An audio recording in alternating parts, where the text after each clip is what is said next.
Eu tenho certeza que, assim como eu, você já se pegou perguntando: será que a imprensa finalmente acordou para a merda que eles fizeram? Olha só, desde 2019, toda a extrema imprensa brasileira, Estadão, Folha de São Paulo, CNN, Globo, eles se transformaram numa espécie de torcida organizada para todas essas decisões absurdas que foram tomadas pelo STF, principalmente por Alexandre de Moraes. Decisões que censuram parlamentares, pessoas em comum, fecham empresas, fechou Terça Livre, que até hoje não tem uma denúncia contra uma empresa que era um dos maiores, a maior empresa de comunicação do conservadorismo no Brasil. Buscas e apreensões na casa de parlamentares por conta de palavras. Foi uma torcida organizada, com pomponzinho e tudo mais. Aí agora, eles estão querendo se posicionar como se fosse contrário a essa decisão do STF de votar inconstitucional o artigo 19. Sim, algumas, né? Pelo menos o que foi publicado hoje é um editorial da Folha de São Paulo. Bom, resumindo, como vocês sabem, o André Mendonça fez um voto sensacional, assim, esplêndido, mostrando a gravidade do que está prestes a acontecer com essa votação que está acontecendo lá, que vai acabar com a rede social no Brasil. Tá? Todo o assunto da rede social se tornar polêmico, que poderá ser considerado polêmico, será retirado. Então você imagina, até a imprensa vai ficar sem poder publicar nas redes sociais. Aí o André Mendonça fez um voto e a Folha de São Paulo publicou isso aqui, ó. Editorial.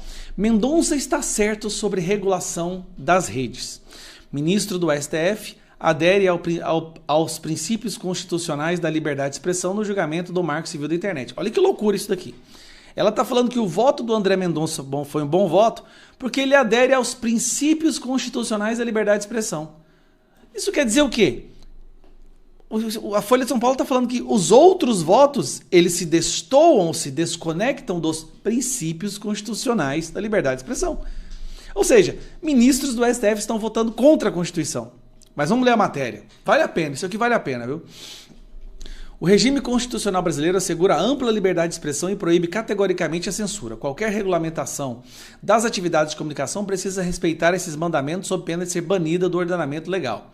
O Marco Civil da Internet, promulgado em 2014, após amplo debate da sociedade no Congresso Nacional, atende satisfatoriamente aos requisitos constitucionais. Ou seja, o Marco Civil da Internet é a lei da internet. Sabe quando o Alexandre de Moraes fala que a internet não é terra sem lei? Ele está certo. Não é terra sem lei. Tem a lei, chama Marco Civil da Internet. Em seu artigo 19, o Código determina que as plataformas que provêm serviço podem ser responsabilizadas legalmente apenas no caso de se recusarem a cumprir ordem judicial, determinando a remoção de conteúdo produzido por usuários.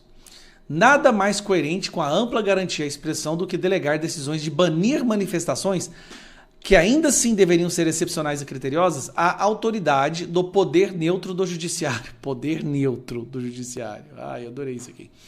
Cujas ordens devem estar embasadas em sólida argumentação legal e estão, em regra, sujeitas a recurso e revisão. O intérprete canônico dos códigos não terá, portanto, estranhado a argumentação do ministro André Mendonça no julgamento que discute a responsabilização de provedores. Ele foi o primeiro dos 4 do Supremo Tribunal Federal que se manifestaram até agora, também votaram Dias Toffoli, Fux e Barroso, a reconhecer a adequação do artigo 19 à Carta. Mendonça foi além ao afirmar que, à luz da Constituição, a Justiça não deveria agir para derrubar perfis inteiros das redes sociais. Mais ou menos o que o Alexandre de Moraes acabou de fazer com um menino de 17 anos, né, o João Zambelli, só porque ele é filho da Carla Zambelli. Cara, é muita loucura que está acontecendo. Como se tornou frequente em ordens de seu colega Alexandre de Moraes, que se remova a publicação específica e que fere a lei, mas é abusivo proibir seu autor de continuar a se expressar. O ministro lembrou da importância de resguardar direitos fundamentais que têm sido ignorados no país, como de partes atingidas por ordem de remoção terem acesso ao teor da acusação, para que possam se defender. Outra loucura, né? Hoje nós temos decisões de remoção de conteúdo sem a gente saber por quê. Ordens secretas emitidas sem que o acusado tenha o direito de conhecer a acusação remetem a piores práticas do absolutismo monárquico que predominou na Europa entre os séculos XVI e XVII e constituem abominação. Olha aqui. O editorial da Folha de São Paulo está dizendo que o que o Alexandre de Moraes está fazendo é uma abominação e corresponde ao absolutismo monárquico. É o rei Alexandre de Moraes. É lamentável constatar que o juízo de bom senso e de rigorosa aderência aos princípios constitucionais expressados pelo ministro tendem a ser francamente minoritário na cúpula da justiça. A maioria do tribunal, outrora guardiã zelosa da ampla liberdade de expressão, converteu-se à heterodoxia e ao relativismo. Considerações subjetivas e meândricas sobre a mudança dos tempos e das tecnologias ganham precedência sobre a extração direta do significado dos textos legais e julgados fundamentais. Ao prevalecer a tendência dos primeiros votos, o STF também caminha para uma invasão de atribuição do Legislativo. É mais uma vez, né?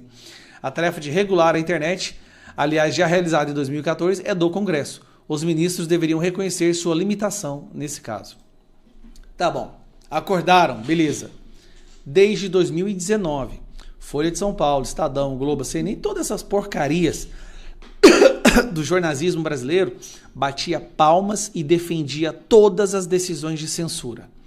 Só que aí agora, quando eles estão vendo jornalistas sendo condenados a 600 anos por divulgar dados públicos, um humorista, um comediante sendo condenado a 10 anos por uma piada, um jovem de 17 anos tendo suas redes derrubadas porque a mãe é foragida da justiça.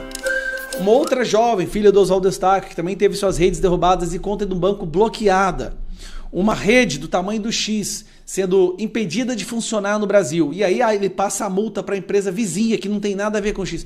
Quando tudo isso acontece, a imprensa percebe, eu acho que a gente fez besteira. A gente estava criando um monstro achando que ele ia apenas devorar os nossos inimigos, só que ele está indo para cima de todos. Essa decisão do artigo 19, ela vai impactar a própria imprensa. A imprensa hoje, ela não alcança as pessoas pelo jornal impresso ou pela TV aberta. A imprensa só alcança as pessoas pelas redes sociais. Só que a imprensa pode divulgar fatos polêmicos e as redes sociais, para se resguardar dessa nova conjuntura ditatorial que a gente vai viver, ela vai ser obrigada a apagar, deletar a imprensa das redes sociais.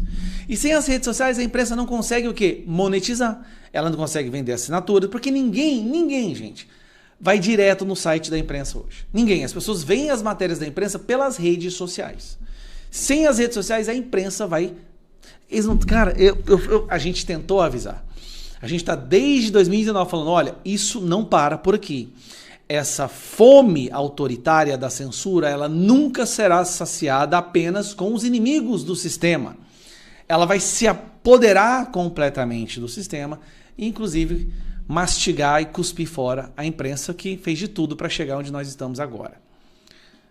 Antes a gente já faz o L, agora faz o M de Moraes. Foram fazer o M de Moraes e agora vão pagar caríssimo. É urgente, é break news, é pra quebrar tudo e alegrar demais a sua sexta-feira. É pra começar bem o final de semana com essa notícia maravilhosa de que o presidente americano Donald Trump processou o Alexandre de Moraes de novo lá nos Estados Unidos. Mas desta vez foi muito pior para Alexandre de Moraes. O Trump quer punições e indenizações contra Moraes na pessoa física por ele praticar censura fora do Brasil.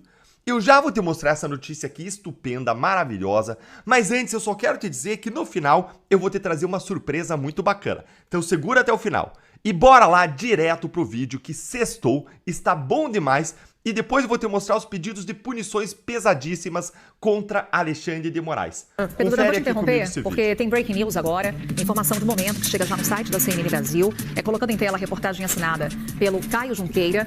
Trump Media pede para a Justiça dos Estados Unidos a responsabilização de Alexandre de Moraes por censura. Essa ação foi apresentada pela plataforma Rumble. O documento, obtido pela CNN, afirma que Alexandre de Moraes violou a primeira emenda da Constituição dos Estados Unidos. Portanto, temos já Trump Media pedindo agora, então, para a Justiça dos Estados Unidos a responsabilização do ministro do Supremo Tribunal Federal, Alexandre de Moraes, por censura. É a atualização que chega agora, Pedro Duran. Reportagem de Caio Junqueira, que já está lá no site da CNN Brasil. Pois é, Carol, mais um capítulo nesse duelo internacional que trata sobre a responsabilização eventual daqueles que supostamente praticam censura no Brasil. O Rumble é uma plataforma basicamente de vídeos, né? Eles ficaram conhecidos por não usar os algoritmos de filtros naqueles conteúdos publicados. Eles já tinham essa movimentação em fevereiro, né? É uma das autoras do processo contra o ministro do Supremo Tribunal Federal, Alexandre de Moraes. O Moraes é acusado de censurar o discurso político de pessoas alinhadas à direita nos Estados Unidos. É um site muito parecido com o YouTube, o Rumble, né? Tanto que o visual do site, criado em 2013, ficou conhecido por não ter esses algoritmos que ajudam a fazer essa conexão. Então, uma notícia importante, mais uma ofensiva de americanos, ainda não do governo, mas de americanos, contra especificamente um juiz da Suprema Corte brasileira, Carol. É uma empresa que estamos falando, Trump Media, como o próprio nome indica, ligada ao atual presidente dos Estados Unidos, Donald Trump. Aqui indo para os detalhes da reportagem do Caio Junqueira, a Trump Media acionou a Justiça dos Estados Unidos nesta sexta-feira para que o ministro Alexandre de Moraes seja responsabilizado por suposta censura a cidadãos e empresas americanas. Essa ação foi apresentada pela plataforma Rumble, que pertence à Trump Media, no Distrito Central da Flórida. O documento que o Caio Junqueira teve acesso tem 62 páginas e afirma que Alexandre de Moraes violou, segundo os advogados da Trump Media, a primeira emenda da Constituição dos Estados Unidos ao emitir o que os advogados chamam de ordens secretas de censura extraterritorial contra usuários e plataformas sediadas em território americano. E aqui Caio Junqueira continua, que o documento cita o inquérito das fake news como instrumento para Moraes perseguir adversários do presidente Lula e o caso recente de uma abertura de investigação contra Eduardo Bolsonaro, deputado federal licenciado que está morando nos Estados Unidos. Estou lendo aqui na íntegra a reportagem do Caio Junqueira. Gente, ordens secretas de censura extraterritorial fora do Brasil e secretas é o que a gente vê aqui, é aquilo com que a gente sofre todos os dias. Gente, o bambu vai gemer, o bambu já tá gemendo. Bora então entender esse novo processo do Trump, abrindo aqui a reportagem do Caio Junqueira na CNN, que você vai gostar demais. A gente vai mostrar para você, inclusive, as punições que foram pedidas contra Alexandre de Moraes. Olha aí. Trump Media pede para a Justiça dos Estados Unidos responsabilizar Moraes por censura. Segundo os autores da ação, Moraes teria agido de forma ilegal ao aplicar leis brasileiras sobre liberdade de expressão nos Estados Unidos, forçando empresas como a própria Rumble a remover conteúdos e bloquear usuários por determinação do STF.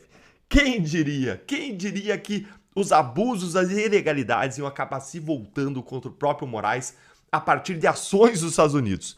Essa medida aqui é nova, ela é bombástica, e ela coloca pela primeira vez o próprio Moraes na berlinda, com pedidos fortíssimos contra ele, pessoa física, que eu já vou te mostrar. Mas os fatos aqui não são novos. É simplesmente a mesma coisa que a gente vive há anos aqui, que constou inclusive na carta do Trump para o Moraes, em que o Departamento de Justiça do Trump deu uma aula de direito para o Moraes, em que ele disse, olha, a gente não vai se manifestar aqui, a gente, Estados Unidos, sobre a aplicação das decisões do Moraes no Brasil, mas sim sobre decisões do Moraes, do Brasil, que violam o direito internacional, que querem ser aplicadas nos Estados Unidos, que violam acordos, tratados firmados por Brasil, por Estados Unidos, e decisões do Moraes que pretendem aplicar a lei brasileira para empresas e cidadãos americanos em território americano, como a Rumble. E o que diz a primeira emenda da Constituição americana que o Trump e a Rumble dizem que Moraes violou, hein?